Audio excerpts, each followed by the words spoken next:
national Democrats aren't committing to pour additional resources into a closely watched Pennsylvania special election, even though the latest poll shows the party within striking distance. The Democratic Congressional Campaign Committee, DCCC, has spent a little over $300,000 to boost Democrat Conor Lamb in Pennsylvania's 18th district. But since then, the House Democrats' campaign arm has remained on the sidelines while Republican groups continue their barrage of attack ads. Republican groups have spent close to $5 million in an effort to boost State Representative Rick Saccone, R., who was outraised 2-1 by Lamb in the last few months of 2017, in the red district. DCCC Chairman Ben Ray Luyen, DNM, told reporters that the committee is keeping close tabs on the March 13 race, but argued that Lamb has enough resources to compete against ads from GOP super PACs and the House GOP's campaign arm. Advertisement: when you saw us lean in a little bit, it's because we saw a little bit of support that was needed there, and then Conor quickly was able to respond, and he's back in a commanding place. Luyen told reporters this week at the National Party's headquarters in Washington. We'll continue to monitor that election day by day.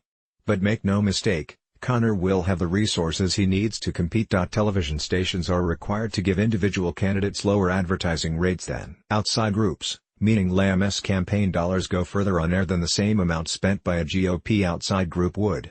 Lamb's campaign has bought ad time already, while Saccone's campaign has yet to launch a TV ad of its own. It's why Conor Lamb, raising the resources that he has been able to keep up with this onslaught of Republican attacks. Luyen said. I think the strength of Conor Lamb's campaign has Republicans worried. Otherwise Republicans would not be spending millions and millions of dollars in a race that Donald Trump won by 19 points. Top Democrats have been criticized in the past for a reluctance to spend money in other special elections.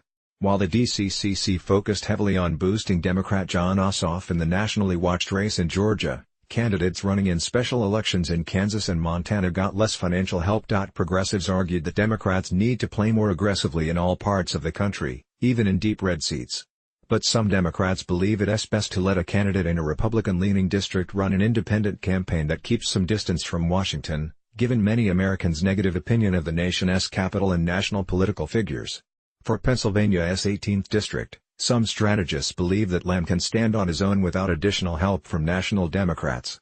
Distance from the National Party could even prove beneficial, since Republicans are eager to tie him to House Democratic leader Nancy Pelosi. Nancy Patricia D'Alessandro Pelosi, GOP lawmaker, Dems not standing for Trump as un-American Rep. Gutierrez, complete betrayal if Pelosi backs budget caps deal without DACA. Senate leaders say they're zeroing in on two-year budget deal more. Democrat California, despite Lamb's commitment to vote against a Pelosi leadership bid if elected. Help from the National Party is a double-edged sword, said Mark Nevins, a Democratic strategist in Philadelphia. It's helpful to have additional resources. But on the other hand, it comes with all of the baggage that national parties carry with them.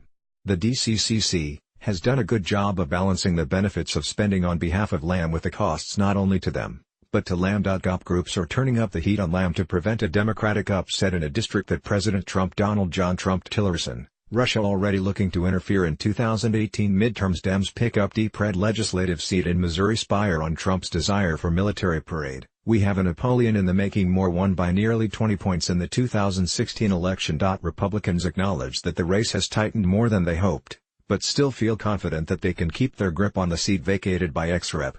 Tim Murphy. The GOP could lose 40 House seats this November. Seniors line dancing, bingo cancelled over Pence visit, report Democrat outraises Republican ahead of PA House special election. Moore, R., an anti-abortion rights congressman who resigned after reports he urged a mistress to get an abortion. Murphy had won all of his re-election races by large double-digit margins. Groups like Congressional Leadership Fund, a super PAC allied with GOP leaders, made early investments in field offices. And Republicans believe tying Lamb to Pelosi will hinder his candidacy. While Democrats still have some ground to make up, a Thursday poll from Monmouth University showed some promising news for Democrats. That survey found Saccone leading Lamb by a slim 3-point lead, 49 to 46%. The poll also found that Democrats appear more enthusiastic about the special election, a significant statistic in a race where turnout will likely be critical. Nearly 50% of Democratic voters told pollsters they are following the race, while just 26% of Republicans felt the same way. Saccone has a slight edge, but it's nowhere near the double-digit advantage Republicans typically enjoy in this district. The potential for a Democratic surge like we have seen in other special elections helps Lamb stay in the hunt, but it does not close the gap entirely, said Patrick Murray, director of the Monmouth University Polling Institute. As a result of the polling gap closing, the tenor of this race has changed as both sides escalate their attacks. Lamb, who is new on the political scene, used his first campaign ad to spotlight his biography as an introduction to voters. But now Lamb has gone on offense and knocked Saucony in an ad, highlighting Saucony's use of $400,000 in taxpayer-funded personal expenses while a member of the state legislature. Lamb has also responded to GOP attacks about his criticism of the Republican tax overhaul. In a recent ad, he defended his position by arguing that he supports middle-class tax cuts, but believes the GOP's plan disproportionately helps the nation's highest earners. Republicans are feeling more emboldened that the tax plan's growing popularity will buoy them in the upcoming midterm elections. Along with ads on Pelosi and tax reform, Republicans have also turned up the heat over Lamb's past. The National Republican Congressional Committee, NRCC, ran a spot that criticized Lamb's record during his time as a federal prosecutor. The biggest question mark is when Trump will make an appearance in the district. Trump had planned a campaign rally right outside the 18th district next week. Politico reported that he had also planned to hold a fundraiser for Saucony. But Trump postponed the rally in the wake of the deadly school shooting in Parkland, Florida, and it's unclear when he will reschedule it. Republicans still hope that Trump makes a trip ahead of the special election, since Trump remains relatively popular in the district. But some in the party worry that he won't mobilize enough voters to go to the polls in what is expected to be a low-turnout election. I think the one fear among some of the operatives I've talked to is that he gins up folks that are not going to vote in that special election, said Charlie Jarrow, a Pennsylvania GOP strategist. That his star power is so wide that it is not penetrating down to the relatively few number of people who are going to get out to the polls on March 13.